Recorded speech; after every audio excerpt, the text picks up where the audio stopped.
దేశం మొత్తం ఒక సినిమా కోసం ఒక ట్రైలర్ కోసం ఇంతలా ఎదురు చూడడం ఇదే తొలిసారి. 2 నిమిషాల 20 సెకన్ల వీడియో, 96 ఫ్రేమ్స్, ఇదివరకు చూడని అద్భుత దృశ్యాలు, రక్తాన్ని ఉరకలెత్తించే నేపథ్య సంగీతం, అంతా కలిపితే ఒకే ఒక విజన్, వేల మంది శ్రమ. సినీ జనాలు ఈ ట్రైలర్ కోసం ఇంతలా ఎదురు చూడడం వెనుక కారణం ఒకటే, కట్టప్ప బాహుబలిని ఎందుకు చంపాడు?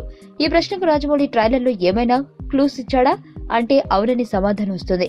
ఇండైరెక్ట్ గా చాలా క్లూస్ ఇచ్చాడు.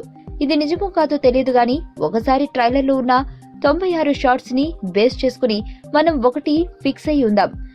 మన గెస్ కరెక్ట్ అవ్వకపోయినా కనీసం మ్యాచ్ అయినా అవుతుందో చూద్దాం. ఫ్రేమ్ 1. మాహిష్మతి రాజ్యంలో యుద్ధం జరుగుతుందని టాప్ యాంగిల్లో మంటలు చెలరేగుతున్న దృశ్యాన్ని చూపించారు. బాహుబలి మొదట పార్ట్ లో సకేతుడు మాహిష్మతి రాజ్యం సీక్రెట్ మొత్తం పక్షి నోటిలో పెట్టి పంపిస్తాడు. ఇది శత్రువులకు అంది వారు రాజ్యంపై దండెత్తి వచ్చారని స్పష్టమవుతుంది. డైలాగ్ లో మర్మం. రాజమాత శివగామి ఒకే ఒక డైలాగ్ తో కట్టప్ప బాహుబలిని ఎందుకు చంపాడో చిన్న క్లూ ఇచ్చింది. అదే అంతర్యుద్ధం. అంటే కోట బయట కాకుండా కోట లోపలే శత్రువులు ఉన్నారన్నమాట. సో ఇటువైపు వేళ్లలోనే ఉండి ఎవరో మాహిష్మతి సైన్యాన్ని దెబ్బతీస్తున్నారు. వీళ్లని నడిపిస్తున్నది ఎవరు? ఆ మోసగాడు ఎవరో కాదు, భల్లాల దేవుడే. శత్రువులతో చేయి కలిపి మాహిష్మతి రాజ్యాన్ని దెబ్బతీస్తూ అంతర్యుద్ధం జరగటానికి కారణమయ్యాడు. ఇప్పుడు రాజ్య ప్రజల ప్రాణాలు కాపాడాలంటే తనకి బాహుబలి ప్రాణాలు కావాలి అని అడుగుతాడన్నమాట. అప్పుడు శివగామి ఫీలింగ్ ని ఈ ఫ్రేమ్ లో చూడొచ్చు. ట్రైలర్ లో ప్రభాస్ డైలాగ్ గమనిస్తే, అమరేంద్ర బాహుబలి అను నేను అశేషమైన మాహిష్మతి రాజ్య ప్రజల ధన మాన ప్రాణ సంరక్షకుడిగా ప్రాణ త్యాగానికైనా వెనకాడబోనని రాజమాత శివగామి సాక్షిగా ప్రమాణం చేస్తున్నానని అంటాడు. ఈ మాట ప్రకారం ప్రజల ప్రాణాల కోసం బాహుబలిని చంపమని శివగామి కట్టప్పకు ఆజ్ఞ వేస్తుంది. అప్పుడు కట్టప్ప రియాక్షన్ ఈ షాట్ లో చూడవచ్చు. బాహుబలిని చంపేయమని కట్టప్పకి ఆర్డర్ ఇచ్చిన తరువాత సీన్ ఇది. రాజమాతగా తన నిస్సహాయ స్థితిలో ఉండి తాను తీసుకున్న నిర్ణయానికి క్షమాపణగా దేవసేన కాళ్లు పట్టుకోవడం, కన్నీరు తెప్పించే సన్నివేశం ఇది. శివగామి దేవసేన కాళ్లు పట్టుకోవటమా? నమ్మలేకపోతున్నారా? అయితే ఈ ఫోటోలోని బంగారు గాజులను చూడండి, మ్యాచ్ అవుతుంది. ఈ చెయ్యి ఎవరిది? రక్తంతో తడిసిన రాజకిరీటంపై ప్రతిజ్ఞ చేస్తున్న చెయ్యి ఎవరిదో తెలుసా? దేవసేనదే. ఆశ్చర్యంగా ఉంది కదూ? ఇది 100% కరెక్ట్. అసలైన సీన్ ఇదే. కట్టపాల పొడి చేయగానే ఇలా సీక్వెన్స్ అయిపోతే అది రాజమౌళి సినిమా ఎందుకు అవుతుంది? ఇక్కడ పొడవటం చనిపోవడం మాత్రమే కాదు, తర్వాత వీరిద్దరి మధ్య పెద్ద ఎమోషనల్ సీన్ ఉంది.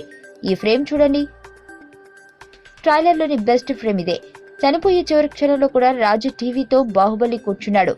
వెన్నుపోటు పొడవడం బాహుబలి కలలో కూడా లేదు.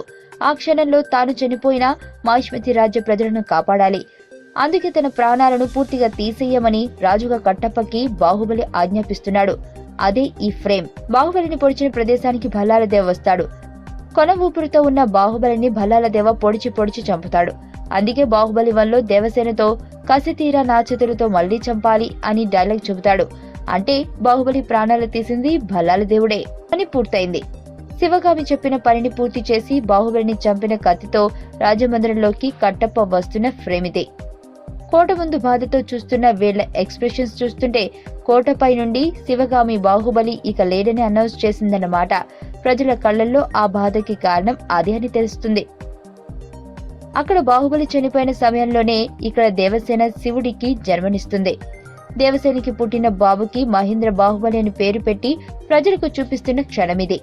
ఆ తర్వాత భల్లాల దేవుడు మాట మీద నిలబడలేదు. దేవసేనకి పుట్టిన బిడ్డను కూడా చంపేమని ఆజ్ఞాపిస్తాడు. ఆ విషయం తెలిసి శివగామి బాబును తీసుకుని అక్కడి నుంచి పారిపోతుంది.